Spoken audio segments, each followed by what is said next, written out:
Welcome, my friends, to another edition of the Heritage Wealth Planning YouTube channel. I came across this article yesterday in Money Magazine online, and I just cut and pasted because it's always a pain to look at a website on the while you're doing a web tutorial here, a YouTube channel.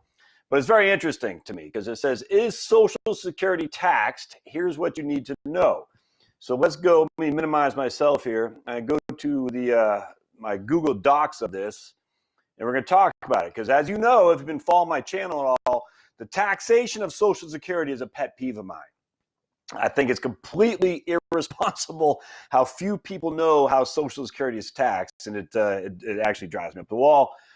Because once you start filing for Social Security, the chances are it's going to be too late for you to make any strategic changes to your income streams, which will reduce the taxes not only for you, but for surviving spouse as well.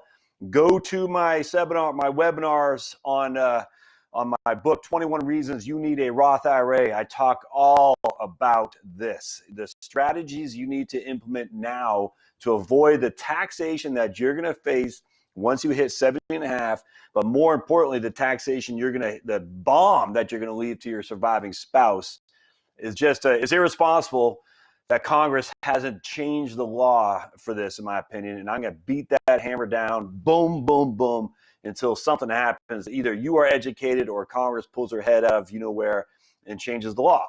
Because again, the issue is more and more middle and lower class people, and widows are getting sucked into paying taxes they were completely ignorant about in their working lives when they could have made a difference in how they manage their assets. But because no one told them, now they're 72 years old and they're stuck and there's not a doggone thing they can do, and it ticks me off. So anyway, all right, I will try not to be angry. I want to be happy because more people watch when you're happy. All right. So we're going to talk about this article here. It's written by a lady named Martha White, who's got some chops in terms of writing for things. Slate, New York Times, MSNBC, so we can see where she's coming from. But this one seems to be a non-political article. I imagine some for other articles are not like that. But hey, for what it's worth here, we'll talk about this. If you're planning on drawing Social Security in the near future, you might be wondering, is it taxed? In fact, if you go to Google and you type in, "is Social Security taxed?" there's an insane amount of search engine topics on that. So lots of people are asking that exact question in the Google search results. And it's actually amazing. So I'm glad that people are asking. Hopefully they're getting the information they need to hear. And unfortunately, what I've found is most articles don't share that information very well. This article does, but it's just a tiny in-passing reference to one of my pet peeves, which we'll share here in just a second. Tax experts say it's an important question, especially because maybe baby boomers who are already receiving Social Security benefits are also in the workforce and earning income. All right, so just real quick. Now, go back to my video I just did a few days ago on Social Security. If you're earning an income and you're taking Social Security before your full retirement age, you do not lose those dollars that are withheld from you. They give them back to you once you hit 66 or 66 and 4 months or 67, whatever your full retirement age. If you are working before your full retirement age and drawing Social Security, you will get a reduced benefit from your PIA, I guarantee you, but the reduction of the benefit due to your employment will be paid back to you in a higher monthly income once you hit Social Security full retirement age. Remember that. Has nothing to do with losing money permanently. I cannot stress that enough, and I wish they would have pointed that out a little bit better here, but they didn't, so I'm doing it for you. Now, if you take Social Security before full retirement age, you will get a reduced benefit. That's a fact. Those will not be made up. You will permanently get a reduced benefit, but you will not get a permanent reduction in your benefit from working. That's not what causes your reduction in benefit. What causes your reduction from benefit is taking it before your full retirement age.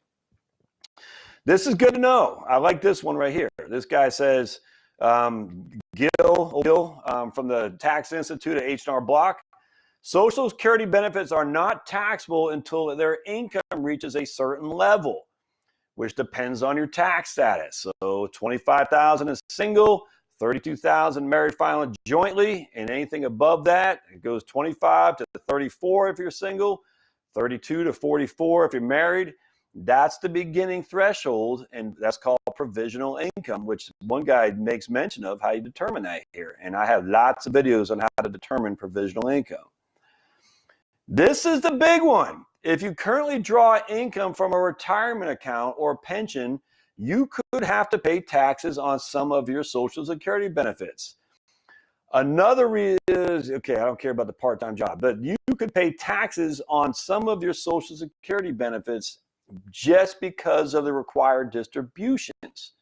Even if they're not required, frankly, even if you're under 70 and a half and you're getting $40,000 a year from your distributions from retirement accounts, I assure you, you're going to pay taxes on your Social Security. It's absolutely correct. Actually, it is. I do want to revisit this. If you're still working, or if you are working, still or not, you will pay tax as well, potentially, on your Social Security, because you have to look at all your combined income and your marital status. So your combined income, and this is the guy who I appreciate, Mark Jaeger, I'm not sure how you say his last name, Yager, like Jaromir Jagr, who plays hockey. Mark Yager, we'll call him Yager. To find out your combined income for calculating Social Security taxes, add your AGI, that's all the money you make, your retirement distributions, that is your part-time work, driving Uber, you're digging ditches for a living, planting trees for a nonprofit, whatever. Take that income plus your distributions from your IRAs and whatnot, plus any non-taxable interest you earned over the course of the year, and half of your Social Security benefits.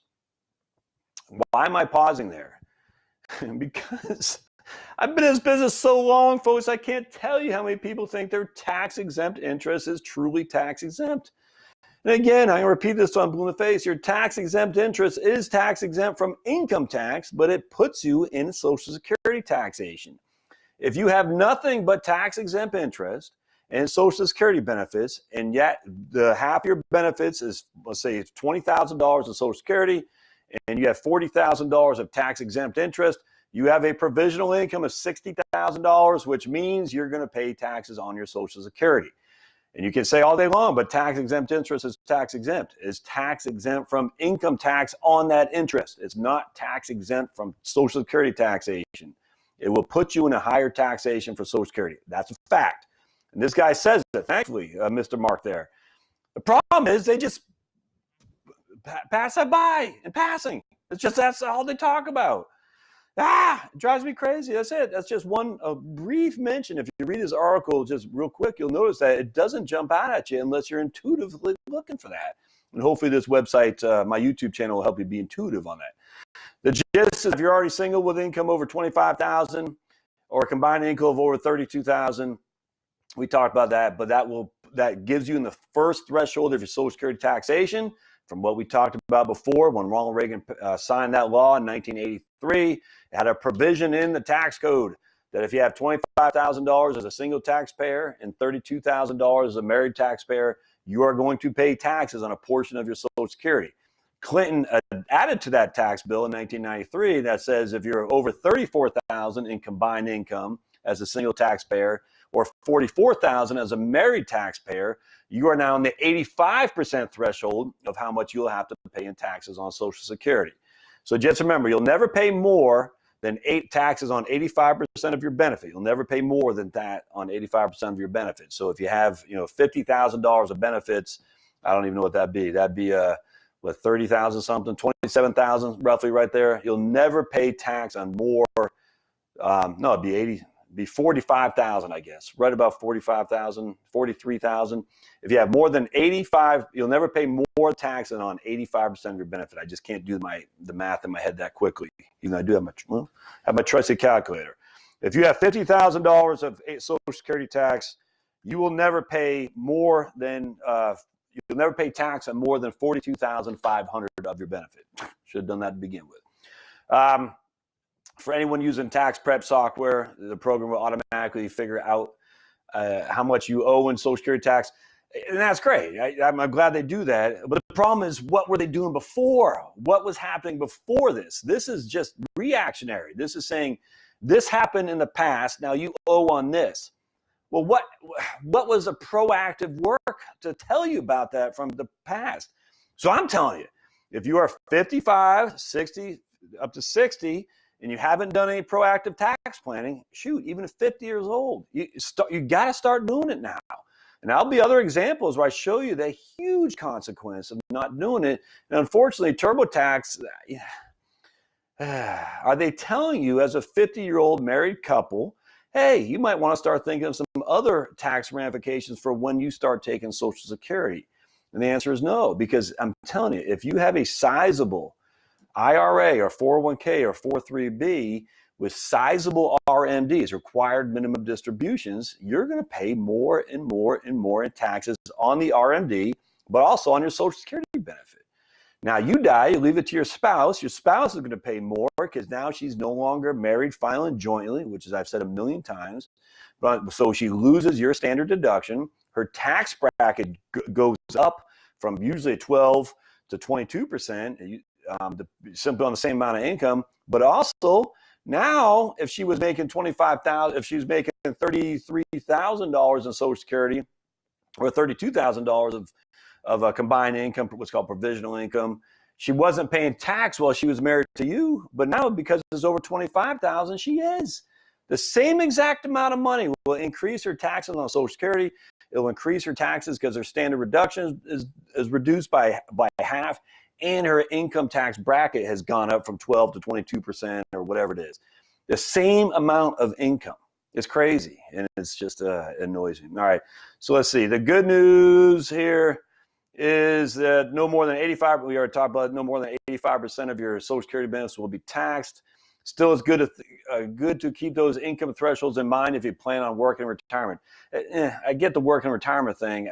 I just, at the end of the day, I'm more worried about the tax-exempt interest, and I'm certainly more worried about your required minimum distributions. And the author here, Miss Martha, made no mention of either of those, but she did, to her credit, the one guy from Tax Act did mention tax-exempt interest goes into your combined income, what I call provisional income, which subjects potentially your Social Security to be taxed. So just more education that needs to be done. Do me a favor. If this makes sense, comment on it. If it doesn't make sense, put in the comments, please, because if I'm not making sense what I'm trying to say in terms of trying to enlighten you on the taxes you pay on Social Security, that's my error. I need to be better at it if I'm not making sense. If I am making sense, just give me a thumbs up for sure, so I know, hey, that's pretty good. At the end of the day, if you are in your 50s right now, you need to be doing proactive tax planning, especially if you're married. There's no getting around that. If you're married in your 50s, you need to be doing proactive tax planning. So comment below, subscribe, absolutely subscribe, and don't forget to hit the notification button, that little bell there, so be notified on more content I do here in the future. And go to my website, heritagewealthplanning.com. Getting ready to roll that guy out here in the next, probably today or tomorrow, as a matter of fact. So hit my website, and look forward to seeing you on the next episode of Heritage Wealth Planning. Thanks, guys.